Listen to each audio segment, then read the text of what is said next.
Okay, so this is lecture 10, the final formal lecture on the subject of the partial decipherment of the Indus script. I'm Dr. Stephen Bonta, and here is the lecture where we kind of pull together as much as we can about what the inscriptions actually tell us. How do we first of all, we're going to talk about how we actually read these inscriptions as best we can, and obviously some of this is a bit conjectural. There are some details that need to be filled out.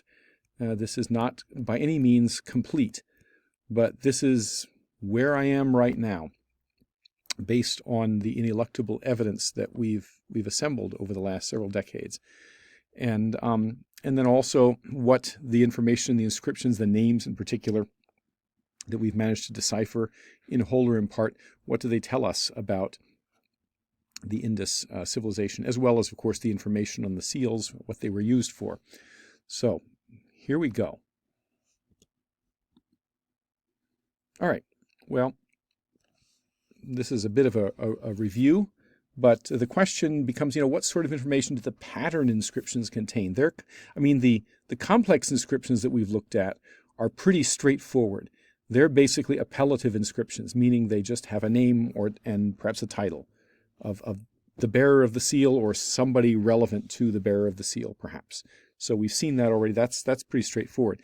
But the pattern inscriptions are a little dicier because they contain this odd admixture of notational and transcriptive writing that we've kind of laid out in previous lectures. But the question is, what do they, taken in the aggregate, what do the inscriptions of this sort mean? Well, let's try breaking it down,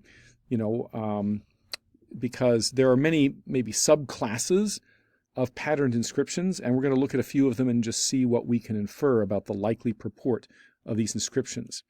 So we'll start with the simplest kind. Some seals and tablets clearly contain only asset notations. We've noted this already. And so again, if there's any lingering doubt among any of you who listen to this that, to the effect that, seals, we're just not going to find that sort of information on seals, I'm sorry to disabuse you, but clearly we do. All of the inscriptions shown on this page are from seals. As you can see, I've listed the field object, the and many of them have the unicorn bull, the most canonical field object, and they're found on a seal. But instead of having a long inscription that looks like a name, we just have something like this, the little staff sign and a stroke numeral next to it. We've got a bunch of these of such, and so there's just no other way to interpret inscriptions of this sort, except as some sort of numbers or metrology or something of that nature. I mean, in this case, we just have a stroke numeral. Oh no, I guess we have stroke numeral, and then we have the pala sign on a separate line, and then a markhor, which is an interesting animal, not found frequently on the seals, perhaps because markhors are mostly found up in the higher mountains, in the Hindu Kush and the Karakoram and Himalayas and so forth, and not down in the area of the Indus Valley proper.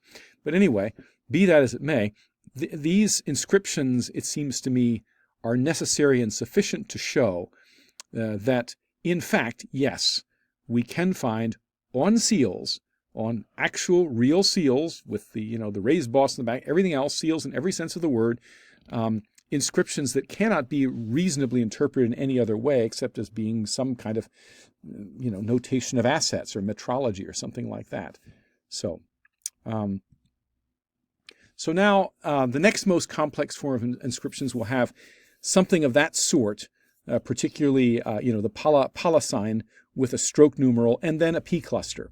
I've given two examples here, and the readings of inscriptions like this are fairly straightforward, except it's not really clear who or what the P cluster refers to, because in the first instance with the diamond chevron sign, they're basically saying, for the Lord, the pati, who is that? Does it refer to the bearer of the seal? Does it refer to one of the gods? Does it refer to an earthly or secular figure of some sort? Does it refer to a priest? It's not clear. Obviously, the people who made the seals knew, but we don't necessarily know. And likewise with the spoked wheel sign, for which our reading is Deva, that could refer to any number of deities. It could also refer to a human being, a prince, or something like that. Now, you'll notice that I rather disingenuously use the word in this slide. I guess I should have checked a little closer for consistency, because in the last lecture, I took pains to say that I didn't think that the juncture signs, in this case the double tick sign, were case markers per se. And then here I have them indicated with the word case. Let me clarify. What I mean is something like a case. I don't think that maybe they're literal case markers in the sense that we find them in later and more modern forms of writing, perhaps. But they probably denote something similar to what would be denoted by a case. And in my best guess, frankly, is that this is more like a dative or benefactive case, meaning, for or for the sake of or in honor of or something like that, probably. But I'm not 100% sure. So I just wanted to point that out. If you've been listening carefully to these lectures, you'll note that slight inconsistency. So anyway, so we're assuming that the juncture signs I note down below represents either a noun case or a case-like relationship, and I think the latter is the most likely here. So I don't think that necessarily that the Harappans had as sophisticated an understanding of noun case morphology as, say, Panini did, or latter-day Indo-European linguists. So, but in the sense that it represents some sort of a case-like relationship, I say akin to some, maybe a genitive or dative sense, though it could conceivably also denote or include a sort of honorific sense. So we're not entirely sure, but the general meaning, and this is a little bit tentative, but the general meaning of inscriptions like these two, and there are many others of this same kidney, would be something like, to or for or of the Lord or lords. In the case of Pati, it could be plural, it's not clear, for palas. And for the latter, to, for, of the gods, or god or gods, for palas. Something along those lines. Again, with the exact, denotatum of Lord and God, respectively, not entirely clear whether that refers to the bearer or to some other figure for whom this is some sort of, a donation or a pledge or something like that. It's not clear, but that seems to be what the general sense of what we're looking at. These inscriptions also are relatively straightforward. They become less so as they become more complex. So just to comment on this, why would we have readings like this? Okay, to, for, of the lords, for palas, so forth. Well, these readings make perfect sense if we bear in mind that anciently temples functioned as banks, both for lending and depositing. This is a critical point. And, this kind of thing maybe is overlooked because a lot of people who work in archaeology really don't know much about banking and finance. And so it's an interesting question. For one thing, we might well and profitably ask, what in the world do these people use for money, for indirect exchange? It's impossible to set up any kind of large-scale civilization with any of the typical markings of civilization, so styled, a government, excess capital, things like this, without having a mode of indirect exchange. Otherwise, you just have a barter economy. And a barter economy is not sufficient for creating a large civilization. So they had to have some form of indirect exchange. Maybe not a money commodity in the sense that we understand it today, which is basically coinage and currency that's issued by the state or by state authorized banks, that is ascribed a certain value and is used for, this sort of thing. But they had to have had something like that.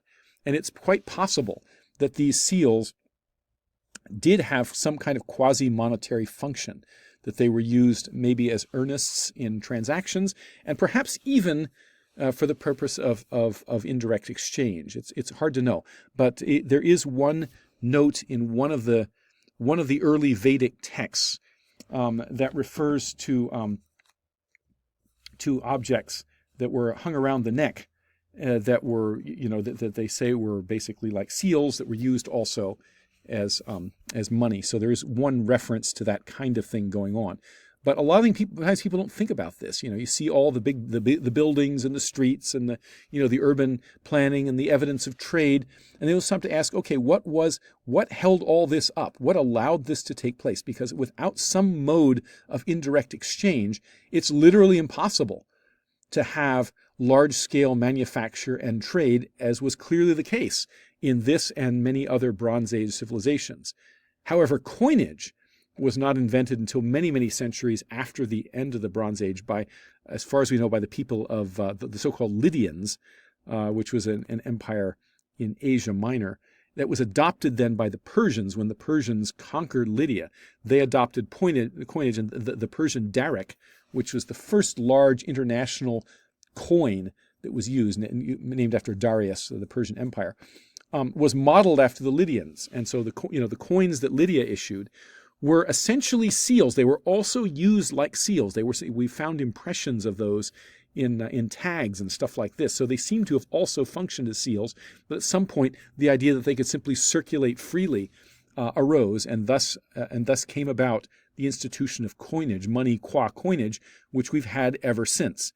But this, of course, is prior to the invention of coinage. But it still begs the question: what else could have served? And while we're at it, as I mentioned, modern money is issued and circulated and stored by banks and similar institutions. But anciently, there were no banks. They used temples instead, because temples, of course, and this was as true in Mesopotamia as it was with the Romans. I mean, the Romans had a simple a temple called the temple to the goddess Juno Moneta. Moneta it's not clear what moneta means. It seems to be related to the Latin word to warn, monere. But the word moneta is the source of our word money, or moneda in Spanish, or monnaie in French, okay? What means coin, actually, in Spanish, but the same thing. And the reason is that this temple was the great bank of Rome. It was where people went and deposited money. And the reason is that temples, because so many people went to temples to make offerings, which also took in many cases took the form of gold and silver and other types of commodity type things that could be used as money. Temples were immensely wealthy, and so they could use these assets that accrued over the course of centuries to loan. And then it hit upon them to use, to allow people to deposit their assets there. And to this day, there are large Hindu temples, centuries-old Hindu temples in India that have immense troves of wealth accumulated since time immemorial from donations. And that also, prior to the introduction in India of modern banks, courtesy of the Europeans, also functioned as banks in that they loaned money and they acted as depositories for money. And so you could deposit money at a temple and receive a claim for it and so forth. And this was more than likely the case with the Harappans instead. In fact, if our readings of these inscriptions is correct, it's almost certainly the case. And a large number of these inscriptions on seals probably reflect money that was either donated to the temple, and therefore, a record of that donation was essentially a donative inscription, or it was money put on deposit at temples. So, as I say on this slide here, these types of inscriptions likely recorded deposits of assets or a temple or temple treasury for which the seal may have been issued in exchange as a claim on those assets, which could presumably be used to redeem them or as an earnest in other transactions, establishing creditworthiness, for example. So they probably functioned, among other things, similarly to modern letters of credit. And seals of this sort seem to be pretty robust evidence of that. But that said, again, of course, as with writing, peering back across the millennia and trying to impose modern biases on how money and commerce and banking and things like that would have worked is very fraught, because we've learned a lot in the several thousand years that have elapsed since the collapse of the Bronze Age as to efficient ways, and the process continues apace today. I mean, obviously, the creation of cryptocurrencies is a very, very recent innovation, stable coins and all the rest of this stuff. And there will probably be more such. So people, a lot of things that we take for granted, stock certificates and so forth, are of relatively modern invention. They were invented in Amsterdam only a few centuries ago. So people under conditions of civilization never stop looking for more creative ways to monetize things and to move money around and to store money and to record transactions, all the rest of this. And so, people are just endlessly inventive in terms of coming up with new financial instruments. So assuming that the way we do things today is in any way, shape, or form similar to the way it was done thousands of years ago is a very risky assumption. But that said, it is clear that a civilization as large and complex as this must have had a financial system must have had something like a monetary system, must have had ways of recording transactions and facilitating trade, particularly international trade, which they were involved in. And the same could be said, mutatis mutandis, of course, of the large urban civilizations in Mesopotamia and Egypt and elsewhere at the same time. Okay, and as I mentioned, another plausible possibility is that some of these inscriptions were actually just donative in character. So they recorded some significant donations or oblations, which then became badges of honor, as it were, for the donors. And as I mentioned earlier, donative inscriptions of this kind, which had talismanic portent, were often inscribed not only in temple and cave walls, but also in pottery and other objects, and were very significant part of proto-historical and historical Hindu, Buddhist, and Jain India. So they're just a big deal. And here's a quote from Matthew Milligan, who has this wonderful paper. You can read it online. It's called Donative Epigraphy in Ancient South Asia. It was written only a few years ago. It really summarizes donative inscriptions, which are a really, really rich source of information for early South Asian civilization, meaning proto-historical civilization, from a culture that for a very long time was not in the habit of, except in Sri Lanka, was not in the habit of writing long chronicles and historiographies of what was going on. But these donative inscriptions are, in that context, are very valuable. He says a donative inscription, whether Hindu, Buddhist, or Jain, may function simultaneously as a written administrative record, a panegyric record, and or as a special type of magical device which perpetually earns merit for the named donor. So I propose, and I think in some cases for some of these inscriptions, it's pretty clear that they are in fact likely donative in character, instead of strictly speaking a notation of assets or a record of a deposit or something like that. But as I said, ancient temples discharged both functions. They were both repositories of donations and of deposits, as well as issuers of loans. All right, in particular, the many inscriptions found on small tablets or seals without field images, which have inscriptions of the form, that little funny like cup-like sign with a stroke numeral recording a number of oblations or charu, as I mentioned earlier, appear to be clear-cut examples of donative inscriptions. And we can just revisit these two examples here, which we've already seen. So this one here is this one seems to say, MH 4470, 4 charus for, or on behalf of Sahapati, a lord of men. This is one of the names of Brahma. So this is not likely to be a personal name. It's likely to be a theonym. All right, and then MH 4603, Satyadevaka seems to be the first line, and then we have 2 charus performed. Now, in this case, we don't have a juncture sign after it. So it could well be that Satyadeva is actually, or Satyadevaka is the name of the bearer of the seal, and then, because we don't have a double tick sign or something like that would indicate some sort of extraneous attribution or honorific or something like that. It just says Satyadevaka. And then on the other side of the seal, this is inscribed, 2 charus. All right, let's get into some more complex inscriptions. So this is another very common type. Inscriptions of the type arrow sign, ishu, or ish, plus asset notation, sometimes including a P cluster.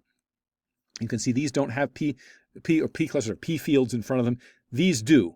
These have P fields, all right, or P clusters.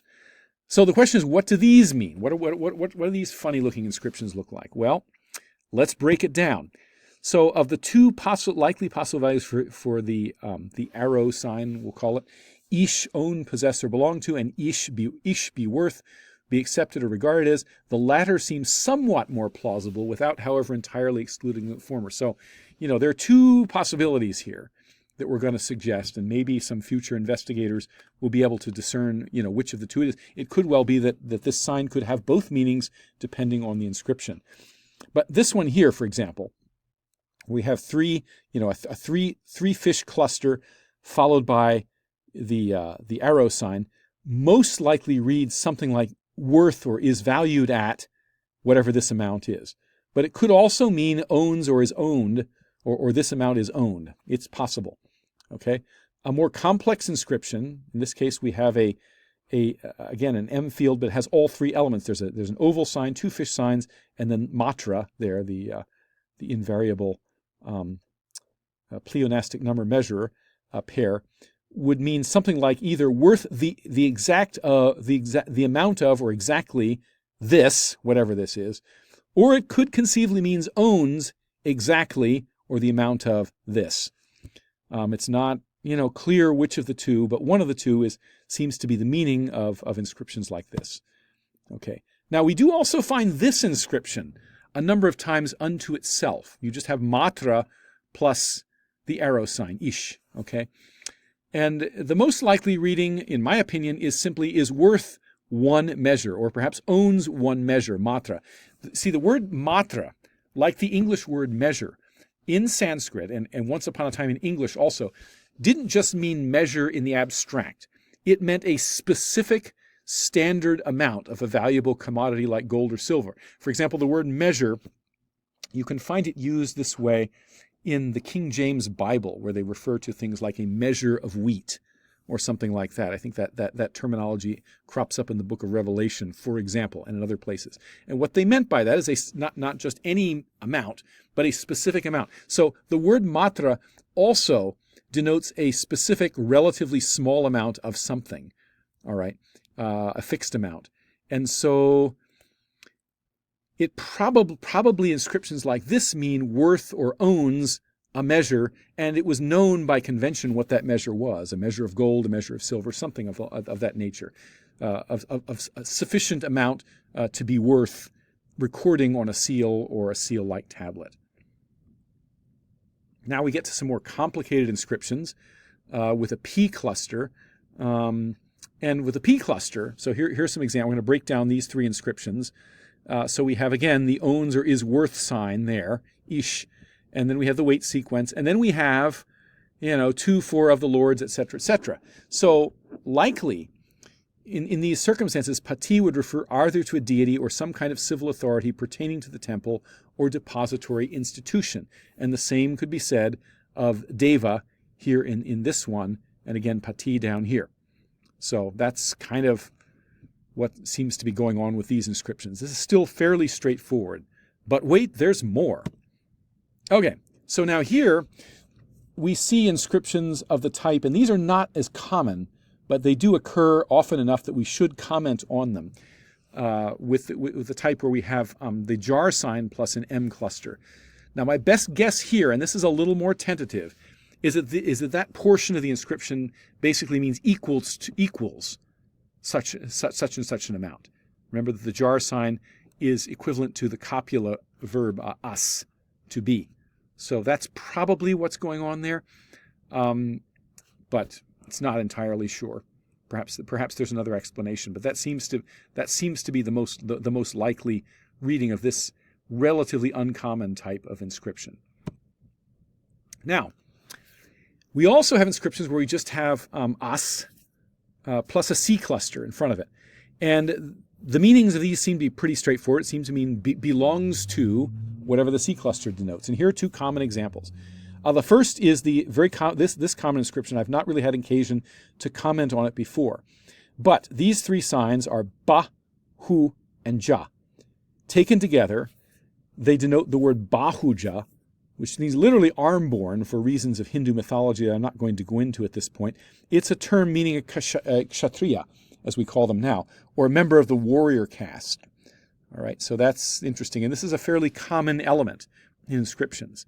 And so this inscription would simply means belongs to a bahuja, end of story.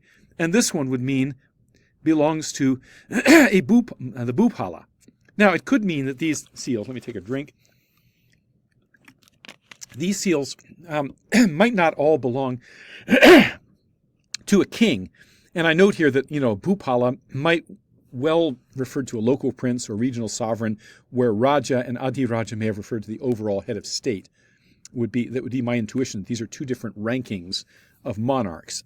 So this might be more accurately rendered, belongs to the prince or something like that. But that seems to be what it says. And there are multiple seals with this inscription on it, and perhaps they had value as commodity simply by virtue of being essentially state property. In the same way that modern coinage are typically stamped with the name of the government that issues it, right? All right. So now we get to really complex pattern inscriptions. I don't want to confuse them, but pattern inscriptions of great complexity that have all of the clusters or fields that we've been talking about. So the interpretation of this is a little bit tricky because it's not always clear who or what is being referred to. But what seems to be the case is that what we're seeing in an inscription like the first one listed here, MH2654, is that the actual owner of the seal is denoted by this, Vishripati, or perhaps Avishripati. Okay, and then this is, again, the transactional or depository value.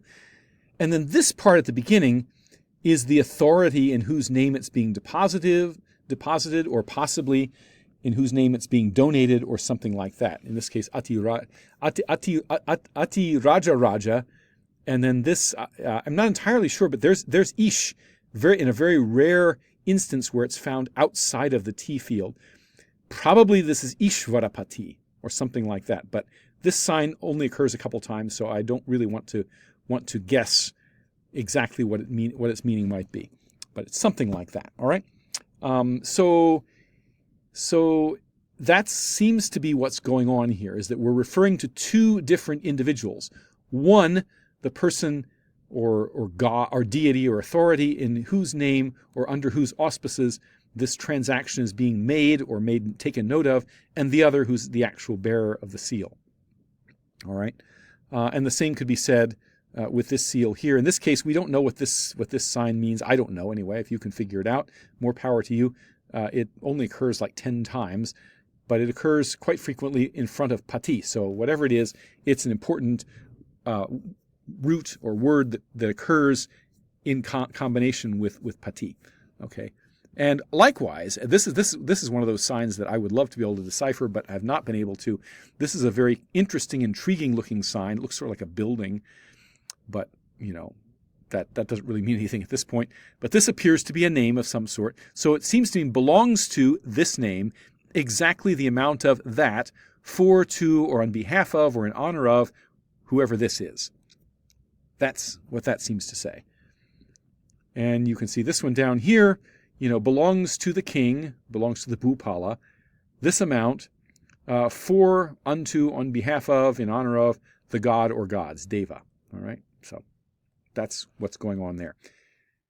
This seems a little bit strange, but, if we lived 5,000, 10,000 years from now and we were trying to make sense of the writing on American paper money and checks and coinage actually meant, we would probably be hard-pressed to figure it out too, because a lot of it is very much specific to culture and time.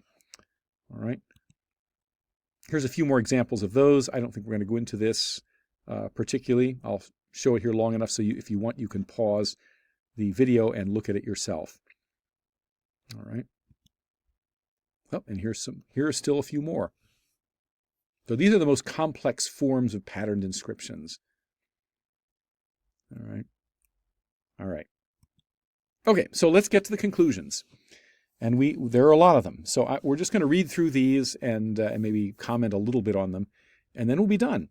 So summarizing what we've been able to learn from the massive, brief, repetitive, and mostly notational inscriptions that constitute the Indus corpus, we have found a large number of names and titles, including a few king names, Somabu, Somin, Sharman, probably Ratisena, for example, as well as a large number of common names, Para, Ravi, Ravi Prabhu, case-related names and epithets. We've seen Varman, Sharman, Vipra, Bahuja, which we just talked about.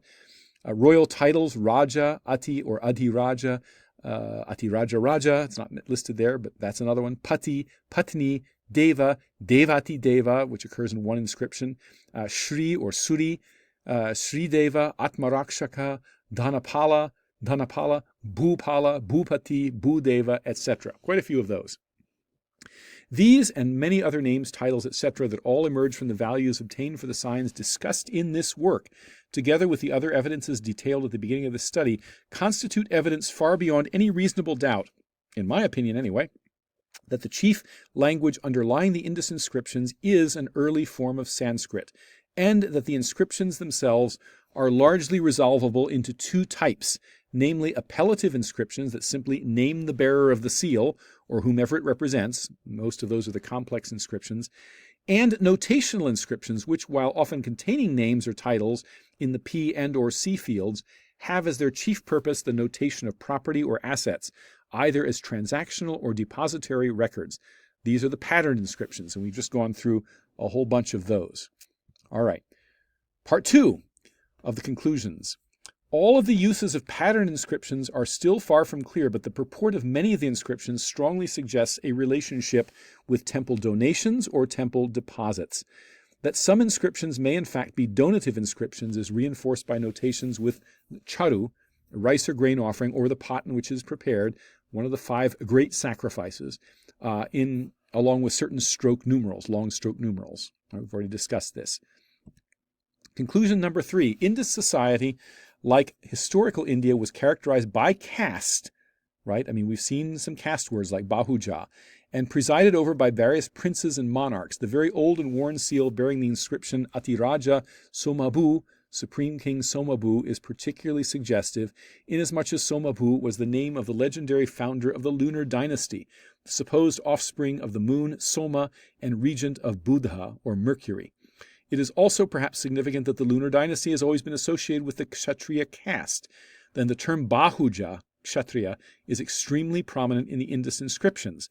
None of this is to say that the Indus civilization was the lunar dynasty, but that it seems possible that some of the elements of the lunar dynasty mythology may have been inspired by features of this civilization. Make of that what you will. Part 4. The work of decipherment is far from complete and includes a number of tasks that, given the current state of evidence, may be unattainable unless many more inscriptions come to light. For example, a number of common signs, like these 2 here, appear to be undecipherable given the available evidence. That's because they may be common, but they always occur in exactly the same environment. There's no variety. There's nothing to compare or anything like that. And the same may be said for dozens of infrequently occurring signs. On the other hand, there are a number of remaining common and distinctive signs whose meaning may yield to future iterations of decipherment. These include, and here's a list of them down here. You can list them, perhaps some of the allographs of this one here, which are listed as separate signs in the ICIT. These are very interesting signs that I have some ideas about, but it's really beyond the scope of this presentation because they are highly speculative at this point, and I'm trying to confine myself to the least speculative aspects of this decipherment, the things that I think are just as close to certain as can possibly be attained given the state of the evidence.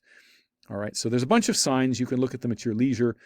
Also needing clarification, as I mentioned earlier, the juncture signs, the 3 juncture signs, as to what case or cases or case-like function they actually perform, and the function of goes by the unwieldy term of the quadripartite circumgraph. These 4 ticks, which are used with the not only with the enclosed fish signs, but certain other signs as well, like these 2 down here. It encloses the sign Ra for some reason.